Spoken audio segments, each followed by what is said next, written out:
Well, folks. And we're back. So here's the fun thing. And this is Mike. Say hi, Mike. Hi, Mike. So, our tech connection here, Zoom decided to... Zoom, which is integrated into our Ecamm live streaming software, decided to disintegrate, I guess. So, this is Mike for the rest of the episode. We apologize. Maybe it's because I poured water all over the computer. Well, I mean, we can't rule out natural causes. Yeah. So anyway, we're going to finish our top 10 list here. And if you had in the last stream sent in some comments, those are now gone on our side forever, into the void where Eric lives when he's not on breakfast. So go ahead and throw in your throw in the live chat comments here your least favorite or worst Kickstarter stretch goals, so that Wendy can pick from one of those.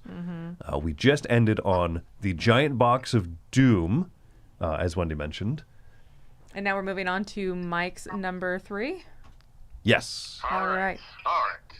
So my number 3 is going to be similar to Chris's number, what was it, 4? No, 5, where you said the deluxe edition having the worst box art. My number 3 is a box sleeve.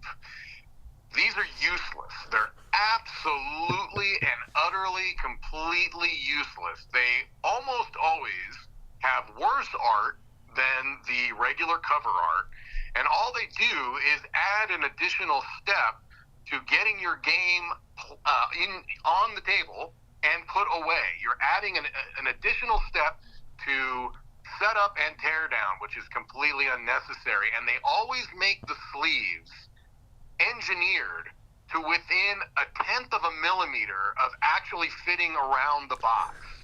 And so it's almost impossible to get these sleeves on the boxes without the corners of them bending and curling inward, which makes me want to hurl said game out of a second-story window. I hate box sleeves. They're completely useless, and thankfully I'm seeing less of them now as stretch goals, but I still hate them with every fiber of my being. Well, and on the good side of things, at least they're always uglier than the original cover, too. Yeah. Always. Yeah, I don't know that I've ever seen one that was like, oh yeah, that'll look good on the shelf. Well, sometimes they have the name on it, though, so you would just have a blank game underneath with, like, no title. Oh, you mean the box underneath it Yeah. sometimes doesn't have the game title or anything? Yeah, because I can throw away the cover most of the time, but a lot of times you can't throw away that sleeve. Like Mike said, I'm seeing less and less of that, thankfully. Yeah. All right, coming at number 2 here before Wendy's going to pick from the audience's number 1 recommendation. But number 2 for me is going to sound generic. Okay, I'm going to drill in with some more specificity. Okay, bad inserts always bad, right? Oh, Chris, you just throw away inserts and stuff with the dice tower. No. What I mean by a bad Kickstarter stretch goal insert is one that does not fit all of the stretch goals of the campaign. There are so many times where everything fits in so perfectly. All the tokens have a place, all the cards, all of the little sub boxes that go inside. And then you have one leftover stretch goal that doesn't have a slot anywhere in the insert. That is mind-blowing when your plastic insert exists only for the Kickstarter Deluxe Edition with all of the upgrades and all of the stretch goals and stuff. And there's just one stretch goal that you're like, people will just deal with that. Sometimes it's that first player token, Mike. Yeah, those are terrible. Oh, yeah, that's the worst. When you have to have like a little baggie floating somewhere in your organizer. And then you have that little bit of box lift because everything else fit there perfectly. And if you didn't have this one extra monster or little box of tokens or set of cards or module, everything would fit in that box just right, except for that. So anyway, that's a gear grinder right there for sure. Oh my goodness. All right. Well, the number one that I'm going to pick is the T-shirt upgrade, my friends. That's what we all need. Especially if they're like, sometimes they're really poorly designed too, and you're just like, wow, I can't do this left-handed and hold the phone. Are you trying to? I'm not ambidextrous. Yeah, like there are just some T-shirts too that you're just like, wow, this looks like a corporate T-shirt for like our corporate picnic party that we had for the family weekend, like, yeah. And if it delays the project 5 years, I don't know, that must be pointed to a very specific campaign, but that also sounds awful. They just couldn't, they had to grow the silkworms from scratch for that one. Now, the other thing, the Swedish Chef video, I'm okay with that. What were you saying, Mike? I was saying I don't think I've ever gotten a T-shirt as a stretch goal, so that this one may have eluded me. Well, I mean, it sounds like everyone looked at this one example and were like, well, let's just never do that. Yeah, that was a mistake. Because shockingly, manufacturing T-shirts is slightly different from manufacturing board games. They're also expensive to manufacture. They are not cheap. Yep.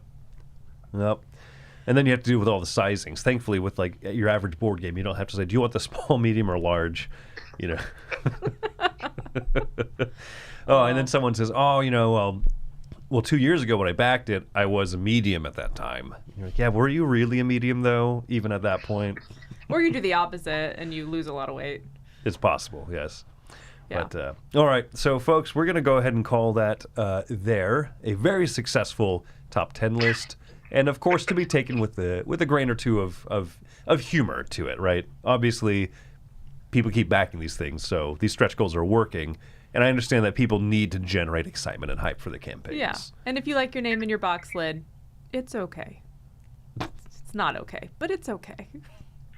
Yeah, it's fine. All right, well, thanks for joining us today. Because of technical issues, we are going to go ahead and stop here. But once again, remember to check out Dice Tower West registration. Grip Mats is fabulous, and it's a good day. It's a good week. So stick around with the Dice Tower for future stuff. We'll have a live play tomorrow morning of Battleforged Berserker, so come back at 10 a.m. for that live play, and then the top 100s and everything. Mike, why don't you go ahead and plug something of your own? Me? Yes. Yeah, what are you doing this week? I got you. I see what you're getting at. Oh, okay. Well, later on today, I'm going to be reviewing a game called Magic Number 11. This is a soccer-themed game, and you don't see, or football, anywhere outside of the United States, I suppose. You don't see a lot of those games on the market, so this is a game that you may want to check out if you're interested in soccer. And then we've got another video going up later in the week for Graft that I know, Wendy, you're going to be a part of that one. We haven't filmed it yet, but that's coming up too. Actually, I think Milla might be in that one, so we'll... Oh, you're not in that one? Yeah. Oh, okay. All right. Well, you'll be there in spirit. That's right. Just like you are here in spirit at the moment. Correct. The disembodied voice of Mr. DiLisio. You'll see more of him. That's what we're getting at here, folks. All right. Yes. All right. All right, thanks for joining us today. I'm Wendy Yi. I'm Chris Yi. I'm Mike DiLisio, apparently. Have fun playing games.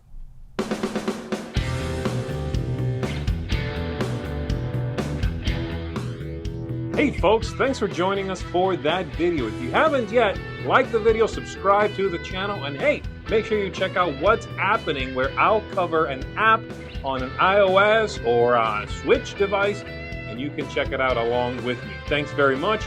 You've been watching The Dice Tower.